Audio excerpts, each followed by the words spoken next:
I'm not saying that Barry's had only 3 boyfriends that have mysteriously been murdered. I only have found 3 of them. And then, and certainly Barry's had more than 3 boyfriends. He was never nearly that chaste.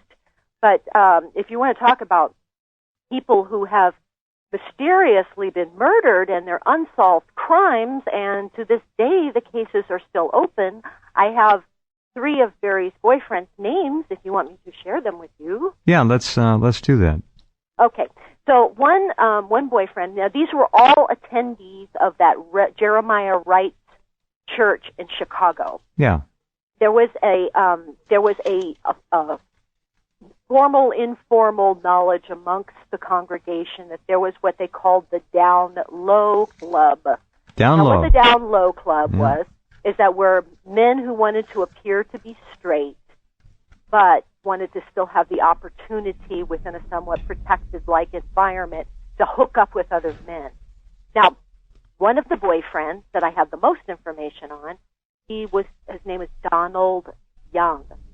He was murdered December 23rd, 2007, in his apartment, of which there were no signs of forced entry. So it appears that Donald had opened the door to somebody he knew. Murdered him. Yeah. Now, what was I thought a little striking was that he died of multiple gunshot wounds, basically to the base, in his chest, and so it didn't look like hitman. You know what I mean? Like, because you can actually survive those kinds of injuries sometimes. So, you'd think if it wasn't a high class professional job. In other words, it just didn't appear, because you figure if the guy survives, you're going to, after you shoot him, you want to get out of there. If the guy survives, you're not even going to know if he winds up living until it's too late, and you can give some description. I understand. So now we have the second victim, Nate Spencer. Just Nate like Spencer. It sounds. Yep. Nate Spencer. And then the third victim is Larry Bland. That's with a B. Yeah, Larry Bland. B-L-A-N-D. I did not meet or see Barry Soetoro till about 1977. I was about late 13, 14 years old. And, during those years, during the summertime, we as neighborhood kids, we would sort of hang out, and we all sort of, knew each other's business and didn't really have anything to plug into. We pretty much hung out in Waikiki and at the beach and so forth. And I knew of this individual. His name was Barry Soetoro. And he always portrayed himself as a foreign student. And that didn't mean much to me then, but, that's just what we knew about him. And he wasn't really close within my particular circle of friends. He was a little bit older than me. And he very much was within sort of the gay community, which there is a thriving, even back then, gay community in that area, particularly the Diamond Head area. And we knew Barry as just common knowledge that, girls were never anything that he was ever interested in. And, as a young teenager, as a young girl, it was clear to me that Barry was strictly into men. In a blockbuster revelation, Dr. Jerome Corsi with WND.com is reporting that Chicago's homosexual community claims that Barack Obama's participation in the gay bar and bathhouse scene in Chicago was so well known that many who were aware of his lifestyle were shocked when he ran for president and then finally won the White House. Kevin Dujan, who was a gossip columnist in Chicago for various blogs when Obama was living in the city as a community organizer and later as a state senator, said, "It was preposterous to the people I knew then to think that Obama was going to keep his gay lifestyle a secret. Nobody who knew Obama in the gay bar scene thought he could possibly be president." Dujan claims that he has first-hand information from 2 different sources that, quote, Obama was personally involved in the gay bar scene. Obama, Dujan said, is not heterosexual, he is not bisexual, he is homosexual. Investigative journalist Wayne Madsen, who worked with the National Security Agency from 1984 to 1988 as a Navy intelligence analyst, confirmed Dujan's claims. Quote, "It is common knowledge that in Chicago's gay community that Obama actively visited the gay bars and bathhouses in Chicago while he was an Illinois state senator." Those who have direct knowledge of the forgery, there's a good chance that they will be murdered by other principals in this, because that's been their experience with people who have firsthand knowledge of either Obama's queerdom or his illegal activity. They seem to disappear and die. And by the way, let me throw this out there, since you talked about people who've been murdered to protect Obama's past. First of all, I think we all know Lieutenant Coral Harris was murdered because he knew a little bit too much about Obama's passport records. At Reverend Wright's Trinity Church, we had a young homosexual named Larry Bland who was murdered on November 17th, 2007, execution style, multiple gunshot wounds. Then, a little over a month later, we have Donald Young, the choir director, murdered on December, I believe it was 23rd or 24th, 2007. His mother, Doug, goes to the Globe and says, "My son was murdered because of his gay relationship with Barack Obama." And the mainstream media says and does nothing. Ask yourself how a mother of a dead choir director at Obama's church can come forward and say, "My son was murdered because of his gay relationship with Barack Obama," and not one single damned major news agency picked it up. On November 5th, 1999, I hired the services of Five Star Limousine. Excuse me. I had hired them both for November 5th and November 6th of 1999. On November 6, 1999, I asked the limo driver, whose name I now reveal for the first time, Jagir Paramit Mutani, if he knew anyone who would like to socialize and show me Chicago. Mr. Mutani understood that I was looking for someone who knew Chicago and would enjoy socializing. Mr. Mutani said he knew someone who was a friend of his.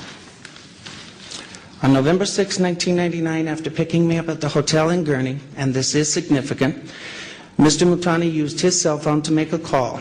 That call was made to then Illinois State Senator Barack Obama to set up an introduction between myself and Senator Obama.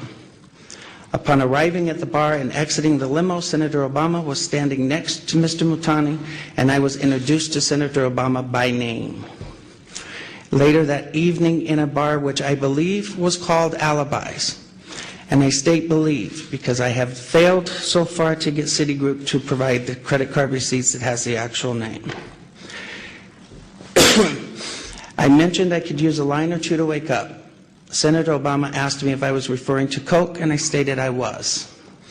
After stating I was, Obama stated he could purchase cocaine for me and then made a telephone call.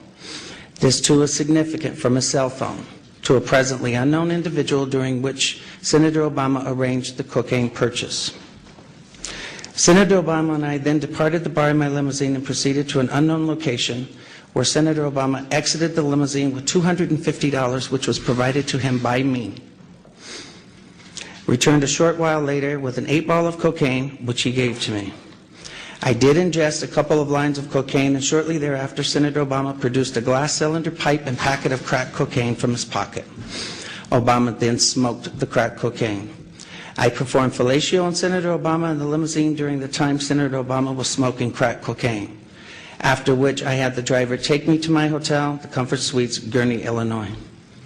The following day, November 7th, 1999, Senator Obama appeared at my hotel room, unannounced, uninvited, where we again ingested cocaine, and I again performed fellatio on Senator Obama. In mid to late October 2007, I received a second call from this Mr. Young, at which time I clearly became aware that this individual was personally involved with Senator Obama rather than just an employee of his campaign. The tone of the conversation had a sexual nature. Mr. Young did not once advise me how he obtained my phone number, which by this time had now changed to a Delaware number. In late October 2007, I received a text message from the gentleman identified as Mr. Young, in which he stated he was intimately involved with Senator Obama, and that Obama was discussing with him and his pastor how to publicly acknowledge Senator Obama's drug use in 1999, and that Obama wanted to be sure I had not discussed the sexual encounters or drug incidents with any media at that time. In mid to late November 2007, in another text message from Mr. Young, He advised me that Senator Obama will publicly correct his statement as to the last time he used drugs, and I did not need to concern myself with publicly disclosing it myself. The last contact I had with Mr. Young was in early December 2007, when he made it clear to me that Senator Obama had no intentions of publicly acknowledging his 1999 use of crack cocaine, and that Mr. Young was in fact doing nothing more than milking information from me for Senator Obama's use. I later learned that A. Donald Young, the choir director of Reverend Wright's Trinity United Church of Christ, Obama's now former church, and who was openly homosexual, learned that he was murdered on December 23rd of 2007. Little Barry Soetoro was being pimped by his mother in Jakarta when he was 7 or 8 years old, and that's in, 1968. He then shows up in the Lahore Hilton, which is one of the hotels where, not the Lahore Hilton, but the Hilton chain, where this guy, Robert Deduca, was doing his pedophile blackmail. So it's highly probable that Barry Soetoro and his mother, Ann Dunham, were operating this child porn blackmail racket in the Lahore Hilton in 1981. Under the watch of former Secretary of State Hillary Clinton, diplomatic security agents in Lebanon sexually attacked guards, State Department contractors in Baghdad bought drugs from an underground drug ring, and Clinton's own security agents, while abroad, routinely solicited prostitutes, taking the call girls back to the same hotel their boss, Hillary Clinton, was staying in. One wonders whether Clinton and her so-called advisor, Huma Abedin, who never leaves her side, joined in the little parties. But this is only the beginning of the sexual escapades in Hillary Clinton's State Department. Ambassador to Belgium Howard Gutmann routinely ditched his security detail in Brussels and solicited prostitutes, including minors. The initial suppressed Inspector General report charged Gutmann with pedophilia, sex with children. When agents discovered that Howard Gutmann was having sex with children, it was allowed to continue for months. Why? In a name, Barack Hussein Obama. Gutmann was a high roller and contributed $500,000 to Barack Obama's re-election campaign. Was Gutmann thrown in jail, ID'd as a sexual predator? Were criminal charges lodged against the State Department contractors in Iraq for drug use? Were any criminal charges brought against anyone?